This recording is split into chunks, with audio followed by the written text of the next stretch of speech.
Hello again, my friends. My name is Pavlo Lapikov. I'm a fire safety engineer with more than 20 years of experience. Working across nuclear plants, underground mines, high-rise towers, hospitals, schools, and factories. Over the years, I have inspected, designed, and investigated and trained people in almost every corner of fire safety. I have seen how systems fail, how codes succeed, and how culture often decides the difference between life and death.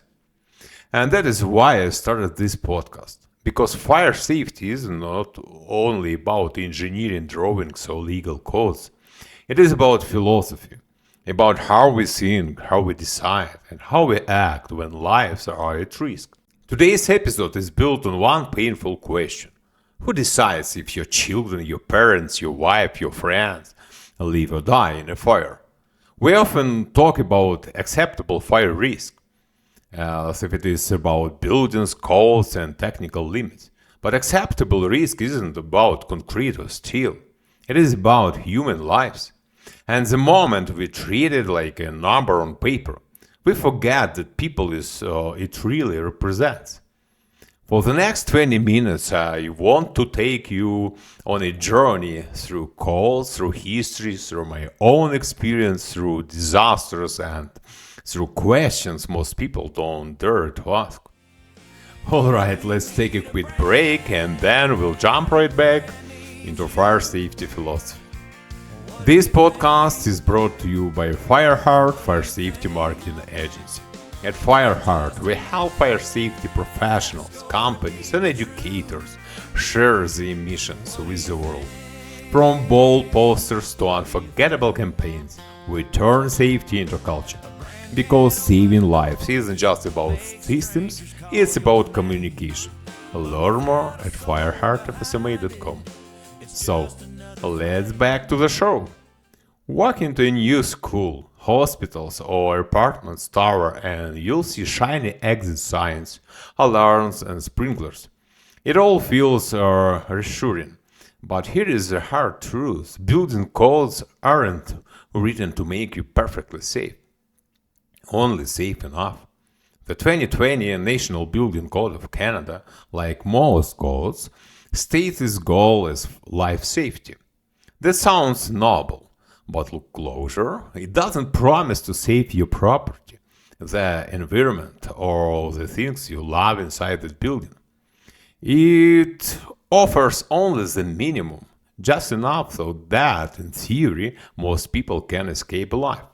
And this is where it gets complicated. Every line in a code book, every regulation, every so-called safety standard isn't a guarantee of zero risk. It's a social bargain about what level of danger society agrees to live with. A bargain made not by you or me, but by committees, lawmakers, and lobbyists. So ask yourself, acceptable to whom? In aviation, one crash in 10 million flights make global headlines. In nuclear power, we design for events that might happen once in 1,000 years. But in the buildings where our children learn, our parents age, and we sleep, the acceptable level of risk is set much higher. Why is that? Who decides if fine to gamble more with schools and nursing homes than with their plants and reactors? And on what philosophy or whose bottom line was the decision made? The truth is acceptable fire risk is decided behind closed doors by regulators, lawmakers, engineers, insurers, developers, and sometimes lobbyists. It's not written in plain words you or I can read. Is buried in codes shaped by committees and often influenced by money, politics, and compromise. And here is the unsettling part. History shows those decisions are never natural. Take Grenfell Tower in London in 2017. The high-rise was covered in combustible cladding, and it was legal. It was code compliant, officially safe enough. But when the fire spread like gasoline and 72 people died, the illusion shattered. Overnight, what had been acceptable by law became unacceptable to the conscience. This is the pattern. Public tolerance changes only after lives are lost. Each disaster draws the line of what's considered safe, always in hindsight. So why must tragedy be the teacher? Why do we wait for flames and funerals before admitting that our definition of enough was never enough at all? Let's flip the question. Instead of asking what the law requires, ask what ethics should demand when lives are at stake. At its core, the answers are simple. Protect life first. A person is not a budget line or a square meter of floor space. Protect the vulnerable. The elderly, children, and people with disabilities deserve more safety, not less. Tell the truth. People have the right to know the real risk in the buildings where they live, study, or work. Keep learning. Codes must evolve as science and knowledge do. But the world doesn't always work that way. Just a few days ago, the fire alarm went off in my own building. More than 1,000 people live there. How many stepped outside? Maybe 15 or 20. The rest stayed put, tired of false alarm assuming it was another glitch. And that is real danger. When trust is gone, safety is gone. You can have the best code-approved system in the world, but if no one believes it, it won't save lives. That's not just a technical failure, it's a cultural one. Fire safety isn't only about wires, walls, or sirens. It's about trust.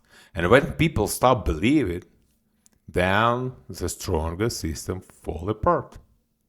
Here is the hardest truth about fire that few wants to say out loud. In a real blaze, no one may reach you in time. Firefighters are brave, they risk their life for strangers, but they arrive after the flames have spread and the smoke has filled the halls. In many cases, like high-rises, locked hospital wards, or narrow school stairwells, rescue isn't just delayed, it's nearly impossible. We like to imagine fire trucks roaring and ladders rising, heroes pulling people out. Hollywood sells that story. Reality is colder. In modern buildings, ladders don't reach that high. Smoke moves faster than people, and fire wins the race. So, who does that leave? Us, the people already inside? And what happens when the alarm sounds? Most of us freeze. We wait for someone to tell us what to do. Sometimes that order never comes. And in those lost seconds, fire takes lives. Hesitation can be as deadly as the flames themselves. Alright, let's take a quick break and then we'll jump right back into fire safety philosophy. This episode is powered by Fireheart, Fire Safety Marketing Agency. We believe safety should be seen, heard, and remembered. That's why Fireheart creates powerful campaigns and visuals that don't just meet compliance, they inspire culture. If you ever thought, how do I make people actually care about safety? Fireheart is the answer. Check out fireheartfsma.com. So, let's back to the show. Let's be honest. When was the last time you actually read the fire plan on your wall? Almost nobody does. Maybe the building owner glances at it, maybe the safety officer, but tenants, workers, visitors? Never. And here is the truth, a plan no one reads can save lives. What really works isn't binders or posters with fine print. It's design that speaks without words, clear signs, bright exits, and layouts that guide you instinctively, even in smoke and panic. Beyond design, education saves lives. And communities sharing short videos, schools running real drills, offices training staff, apartments actually teaching tenants, not just posting plans behind glass. But here is a fatal gap. Most owners aren't required to do this. Codes measure walls and doors, not awarenesses. And in that silence, lives are lost. Technology could change that. Imagine an app that alerts you instantly, shows the nearest exit, or warns when a stairwell is blocked. AI could analyze evacuations, learn from mistakes, and guide people in real time. Because when fire comes, it is not the paper plan that saves you. It's the knowledge in your head and the tool in your hand. Now step outside the safety of walls and doors. Picture yourself surrounded by trees, mountains, and dry winds. While fire breaks out, do you know what to do? If we are honest, maybe 1 in 10 people would. The rest would wait, panic, or look for someone to give orders that never come. I'll tell you a story. I was at Moraine Lake in Alberta, riding the bus on that narrow mountain road. Tourists were laughing, taking photos, but all I could think about was fire. I scanned for signs of evacuation instructions.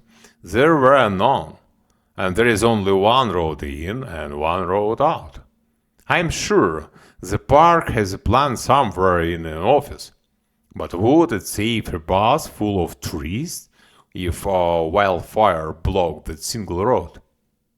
I adopted a plan no one knows is just paper. So who is responsible? The park, the city, the fire chief, and if codes don't even mention these scenarios, how are we supposed to survive? The lesson is clear. Prevention and education are always easier, cheaper, and more human than chaos after disaster. Yet, time and again, we wait for tragedy to remind us. Every great fire disaster carried the same shadow. Ethics were ignored. In 1911, the Triangle Shirtwaist factory in New York burned while a young woman clothed at locked doors. Profit mattered more than life, and 146 workers never made it home. In 2014, a nursing home in Lilleverde, Quebec, went up in flames. Outdated standards left 32 elderly residents trapped. Their frail bodies no match for smoke and fire. In 2018, the camera shopping mall in Russia filled with families. Alarms rang, but no one listened. Systems failed. Public trust was betrayed. More than 60 people, many of them children, died. Each of these disasters wasn't just about faulty wiring or poor construction. They were failures of conscience. Choices were made to cut costs, to ignore updates, to look the other way, and those choices killed. And yet, notice the pattern. Only after the funerals, only after the outrage, do we redraw the line of what society calls acceptable risk? Why do we wait for the death to teach us what we should have known all along? So, how do we move forward for this cycle of disasters and regret? First, we need to stop hiding behind the excuse of codes compliance. The real question isn't whether a building passes inspection. It's whether the system actually works when smoke fills the halls and people panic. The second, we need to use the tools of our time. Artificial intelligence, digital twins, real-time monitoring, these are not luxuries. They can predict, simulate, and guide us in ways paper plans never will. Third, we must teach people how to act. A plan on the wall means nothing if no one knows it. Training drills and simple education save lives. First, we need to hold building owners accountable. If you profit from a building, you should also carry the duty of preparing every occupant to survive inside it. And finally, we need to face the truth that history shouts at us. Prevention and education are always cheaper, easier, and far more human than counting the bodies and rebuilding after disaster. Alright, let's take a quick break, and then we'll jump right back into fire safety philosophy. A big thank you to today's sponsor, Fireheart Fire Safety Marketing Agency. Fireheart exists because fire safety messages deserve modern tools. Posters, training programs, creative campaigns. Fireheart makes safety unforgettable. Because safety isn't just a job, it's a culture. Visit fireheartofsma.com to learn more. Let's back to the show. So, my friends, acceptable fire risk is never just about walls, doors, or sprinklers. It is about people. It is about your children, your parents, your wife, your friends. The next time someone says, "Don't worry, we have an emergency plan," stop and ask. Where is that plan? Who is responsible for it? How will it help you in a real emergency if you've never seen it, never read it, and it's buried in a dusty cabinet far away? This was episode 5 of Fire Safety Philosophy Podcast. Next time, on Wednesday, we'll confront the question, who profits when fire safety stops at enough? We'll examine how schools, governments, and contractors gain in the short term by doing the bare minimum, and who truly pays when disaster strikes. It will challenge the way you think about fire safety and the decisions behind it. Because profit is never about people. It is about economics, politics, and money. And the deeper question is this: who gets to decide? What knowledge do they care? And what philosophy guides them? So, be honest with yourself. When was the last time you bought an electrical product for your home and asked what level of testing the company had done? And who was really deciding the level of risk for you, your family, and your community? If today made you think, hit subscribe, share this with a colleague or a friend, and leave me a review. That's how we build this community together. I am Pavlo Lapikov, care about lives, think beyond compliance. Until next time, stay thoughtful, stay safe, and don't play with matches. Bye bye. I've seen smoke rise, I've heard walls fall, truth in the ashes.